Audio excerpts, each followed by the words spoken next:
অবশ্যই উচিত সাইডে আসা, কারণ হচ্ছে আমাদের এই কাজটা হচ্ছে প্র্যাকটিক্যাল বিষয়টা আমরা যত জানবো দেখবো কাজ করবো তত হচ্ছে আমাদের এক্সপিরিয়েন্সটা হবে। আজকে আমাদের সাথে যুক্ত হয়েছে ফেনী পলিটেকনিকে এক শিক্ষার্থী। সো তোমার নামটা যদি বলতো। মোহাম্মদ হৃদয় আহমেদ ভুইয়া, সিভিল পঞ্চম পর্ব।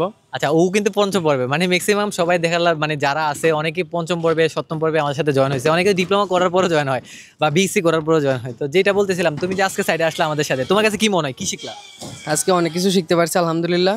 দেখে ড্রয়িং দেখে কিভাবে হচ্ছে কাজ প্র্যাকটিক্যালি করা হয়, মানে কাজটা বোঝানো যায়, অ্যানালাইসিস বিষয়টা। হ্যাঁ, বাট চেক করা যায় জিনিসটা আসলে কি ঠিক আছে কিনা, মানে এই জিনিসটা কি তুমি মানে হাতে কলমে দেখলে গেলা?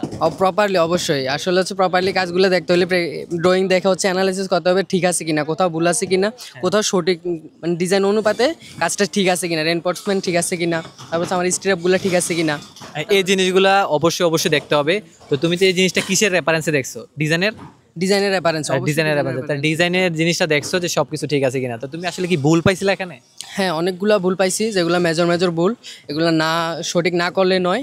যে হচ্ছে এগুলা আমাদেরকে সবসময় কাজ করার সময় তদারকি করতে হবে, এবং কি তাছাড়া হচ্ছে এগুলো যদি না দেখে তখন হচ্ছে ঝুঁকিপূর্ণ। বুঝতে পারছি, মানে ডিজাইন অনুযায়ী বিষয়গুলো চেক করা সবচেয়ে বেশি ইম্পর্টেন্ট তোমার কাছে মনে হচ্ছে। হ্যাঁ, ডেফিনেটলি এটা ডিজাইন অনুযায়ী চেক করতে হবে একজন ইঞ্জিনিয়ার হিসাবে। সো তুমি যে সাইডে আসছো, সো তোমাদের বাকি যারা বন্ধু আছে তাদের তুমি কি বলতে চাও, সাইডে আসা উচিত কিনা তুমি যদি বলতা? অবশ্যই উচিত সাইডে আসা, কারণ হচ্ছে আমাদের এই কাজটা হচ্ছে প্র্যাকটিক্যাল বিষয়টা আমরা যত জানবো দেখবো কাজ করবো তত হচ্ছে আমাদের এক্সপিরিয়েন্সটা হবে। ডেফিনেটলি বুঝতে পারছি বিষয়টা। তো যাই হোক, তোমার সাথে কথা বলে ভালো লাগছে আমার। তো তুমি তোমার যে ছোট ভাই যারা আছে তাদেরকে কি বলবা? তো অবশ্যই বেশি বেশি সাইট ভিজিট করতে হবে।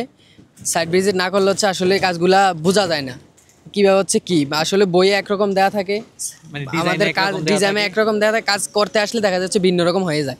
আসলে এই বিষয়গুলা বুঝতে পারছি। যাক, ঠিক আছে, যাক, অসংখ্য ধন্যবাদ। তুমি আসার পর আসলে অনেকগুলো ভুলে পাইছো। আর মানুষকে যে কন্ট্রোল করতে হয়, অনেক মানুষ থাকে এবং হচ্ছে যে কন্ট্রাক্টর থাকে, তাদেরকে যে কন্ট্রোল করতে হয়, এই কন্ট্রোলটা তুমি কিভাবে করতে হয় খেয়াল করছো বিষয়টা? হ্যাঁ, অনেকটা দেখা হয়েছে। কারণ হচ্ছে কি, যখন একটা মানুষের সাথে কথা বলে তখন হচ্ছে আসলে এই বিষয়গুলা বোঝা হয় যে কার সাথে কিভাবে কথা বলতে হবে। আসলে না গেলে প্রপারলি হচ্ছে স্পেসে না গেলে যা বোঝা হয় না। মানে এটা টোটালি এটা একটা চ্যালেঞ্জ। জি জি, অর্থাৎ কন্ট্রাক্টর বা যে মানুষ সবাইকে কন্ট্রোল করে, এটা চ্যালেঞ্জ। তো এই চ্যালেঞ্জটা নেওয়ার জন্য কি স্কিলটা বেশি দরকার?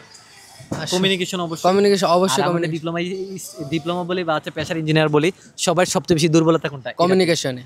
আমি অনেক ছেলেদের দেখছি আমার সাথে এসএমএস দিয়ে কথা বলে, তো আমি হাসি পাই তাদের এসএমএস দেখলে। ঠিক আছে, সো তোমাদের মধ্যে থেকে কিন্তু অনেকেই দেয়। তো সেই জন্য আমি তোমাকে বলবো যে মানে যদি সম্ভব হয় কমিউনিকেশন স্কিল বা লিডারশিপটা তৈরি করা, যাতে হচ্ছে কন্ট্রোল করা যায়। কারণ একটা সাইডে আসলে তুমি লিডার, অনেক ধরনের মানুষ আসবে, অনেক জনপ্রতিনিধি আসবে, রাজনৈতিক মানুষ আসবে, হ্যাঁ, সবাইকে হচ্ছে হ্যান্ডেল করতে হবে। হ্যাঁ, তো আসলে এই জিনিসটা ঠিক আছে। অসংখ্য ধন্যবাদ তোমার কথা বলার।